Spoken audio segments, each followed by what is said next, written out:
மறைந்தவர் கோடி, மக்களின் மனதில் நிற்பவர் யார் என்று பாடியது புரட்சி தலைவர்.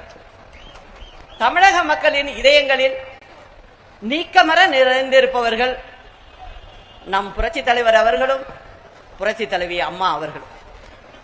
புரட்சி தலைவருடைய ஆட்சி காலத்தில் நிறைய ஏழை எளியவர்களுக்காக பல திட்டங்களை கொடுத்தார். வடக்கு மண்டல காவல் இணை ஆய்வாளர் அவருடைய அலுவலகத்துக்குள்ளேயே ரவுடிகள் போய் அட்டகாசம் பண்ணி போலீஸ் வண்டிகளை எல்லாம் அடிச்சு நொறுக்கிட்டு போயிருக்காங்க.